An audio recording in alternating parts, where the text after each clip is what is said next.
आदित्य एक अमेरिकी परिवार से है। अपने जीवन में पहले महीने की तनख्वाह मिलने के बाद अपने पिता को फोन किया। हेलो पिताजी, कैसे हो आप?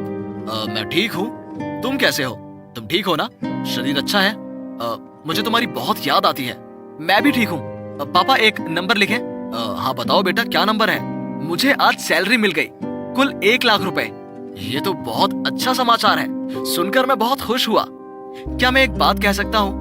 पापा, आपने कहा था ना कि पिता का कर्ज कभी नहीं चुकाया जाता। क्या आप जानते हैं कि आपने 25 साल में मुझ पर कितना पैसा खर्च किया है? मैं इसे अगले 2 साल में आपको वापस कर दूंगा। मेरे यहाँ का 1 रुपए आपके वहाँ 60 रुपए के बराबर है। क्या आप एक कहानी सुनना चाहेंगे बेटा? लड़का थोड़ा तैयार नहीं था, फिर कहा हाँ पापा सुनाइए ना। पापा ने कहा, जब तुम 4 साल के थे तब मेरी तनख्वाह 3000 रुपए थी। परिवार के लिए 1200 रुपए और 1800 रुपए में एक घर किराए पर लिया था। फिर भी मैं अपने से जितना हो सके सब कुछ किया करता था। तेरी माँ को हमेशा खुश करने की कोशिश की है। जिस समय मैंने तुम्हें स्कूल में भर्ती कराया, पहले साल किराए पर हमने अपनी शादी का एनिवर्सरी डे नहीं मनाया था।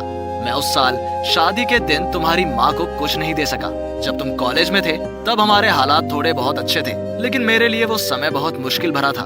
जब मेरा हैदराबाद ट्रांसफर हो गया, सिकंदराबाद से हैदराबाद तक रोज बस से आना जाना मेरे लिए बहुत खर्चा हो गया था। शोरूम पर एक दिन मैंने एक बाइक देखी और उस रात मैंने एक सपना भी देखा कि मैं उस बाइक से अपने ऑफिस जा रहा हूँ। लेकिन अगले दिन तुम बोले सिकंदराबाद से हैदराबाद विश्वविद्यालय जाने में तुमको परेशानी हो रही है और तेरा दर्द ही मेरा दर्द है बेटा। मैंने तुम्हारे लिए वो बाइक खरीदी। मेरे 100 रुपए अब 1 रुपए के बराबर नहीं है, लेकिन याद रखो कि इस 1 रुपए में तुमने तुम्हारे दोस्तों के साथ पार्टीज की थी। ब्रांड न्यू मोबाइल पर हेडफोन्स पर तुम पूरी रात संगीत सुनते रहते थे। पिकनिक की, पार्टीज की, कॉन्सर्ट्स देखे, कार्यक्रम किए। तुम समझ सकते हो, तुम्हारा हर दिन एक सपना जैसा था और तुम्हें एक सपना जैसा दिन देने के लिए मैंने अपने सारे सपनों को त्याग कर दिया।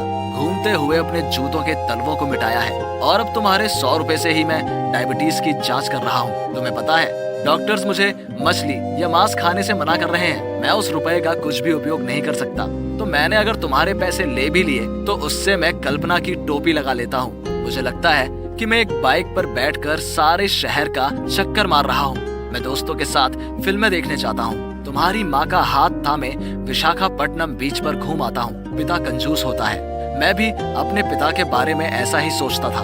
पुरुषों से लेकर पिता होने तक मुझे कोई तकलीफ नहीं हुई। तुम्हारी माँ ने सब कष्ट सहे, लेकिन पिता से विश्वास करो, एक जिम्मेदार पिता होने की परेशानी सिर्फ एक पिता ही समझ सकता है। फोन के उस तरफ से लड़के ने कहा, पापा प्लीज चुप रहो, नहीं तो मैं आपके पास आ जाऊंगा। पैसा नहीं, मैं तुम्हारा प्यार वापस दूंगा। पिताजी ने मुस्कुराते हुए उत्तर दिया, अरे नहीं मेरे नादान बेटे, कभी पिता का प्यार कोई वापस नहीं कर सकता। छोटे बच्चे के मलमूत्र को भी मिटाया जा सकता है, लेकिन वृद्ध के घर कोई प्रवेश नहीं किया जा सकता है। मैं तुमसे एक प्रश्न पूछता हूँ बेटा, मान लो तुम, मैं और तुम्हारा बच्चा तीनों कोई खतरे में हैं। तुम किसी एक को ही बचा सकते हो, बताओ किसे बचाना है?